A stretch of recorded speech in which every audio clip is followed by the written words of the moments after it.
They call it the 80-20 rule. And the 80-20 rule is this, is that a lot of people will give up 80% of what it is that they are getting to try to chase after the 20% that they're not getting, not understanding the fact that that person who they chased after for that 20% also has a 20% in them that they don't, that they may not have for them. And it's a vicious cycle which the adversary has already, you know, implemented to try to always cause us to chase after something that we think we don't have, looking for something that we hope to get in the sweet by and by.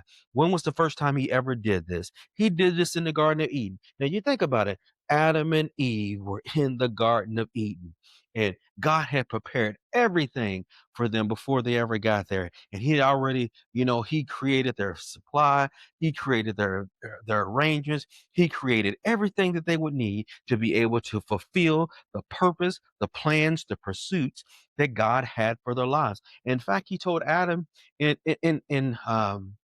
Genesis chapter 2, he says God had already made the garden, and God even brought Adam to the garden, and God gave him specific instructions and told him, he says, in this garden, he says, you are to cultivate it, which means to develop. And he says, and you are to guard it, which those were the two commands that God gave him, to cultivate it. That's one of your purposes, and to guard it, which means even though Adam was there, he would need to continue to develop it, but he also told him to guard it, which means there was something out there that Adam needed to protect the garden against. Then he gave him this one command: of the tree of the every tree of the garden you may freely eat. He says, but of the tree of the knowledge of good and evil, you should not eat of it, for in the day that you do it, you will surely die. Now, every other tree in that garden, Adam could partake of. But it was that one tree that God says, don't eat of that one. He says, because in the day that you eat of it, he says, you will surely die. Now, what did the adversary do? The adversary, who was cunning and he's crafty, this is what he said to Eve. Now, he didn't go to Adam. He went to Eve, even though Adam was standing right next to her. This is what he said to her. Can you not eat of all the trees of the garden?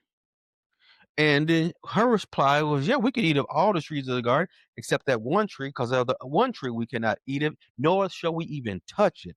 For in the day we do, we will surely die. What did the adversary say to them then? In Genesis chapter 3, you shall not surely die, because God knows that the moment that you eat of that tree, you will be just like him, knowing good and evil. Now, what did he do? He interjected a thought into their minds to make them think they was missing something. It's kind of like the 80-20 rule. It's like you was missing something, or you're lacking something. And it's like, they ignored all the other 999% things that they already have to chase after this one thing. How many of us in our lives have discarded all the other great things that God has already done for us, chasing after that one thing that we believe has eluded us? And what happens is you get so distracted following after these other things, you never fulfill God's purpose, his plan, and his pursuit for your life. And the reason why I love the example of Jesus is this: because no matter what people try to put in front of him, no matter what they try to get him to do, no matter how many accolades they try to give him, no matter how many times they try to talk against him, no matter what, he had one focus and he had one mindset at mind, and it was this, and it's found in John chapter 6, verse 38. And this is what Jesus says: for I have come down from heaven not to do my own will, but the will of him who sent me. And if there's one thing we can get out of all this today, you have not come to this earth for such a time as this to fulfill your own will, but to fulfill the will of him who sent you. When you were born, God already had a plan. God already had a purpose. God already had a way. God already had all the resources and provisions and everything you would ever need in order for you to fulfill the plans and purposes that He ordained for you from the foundation of the world.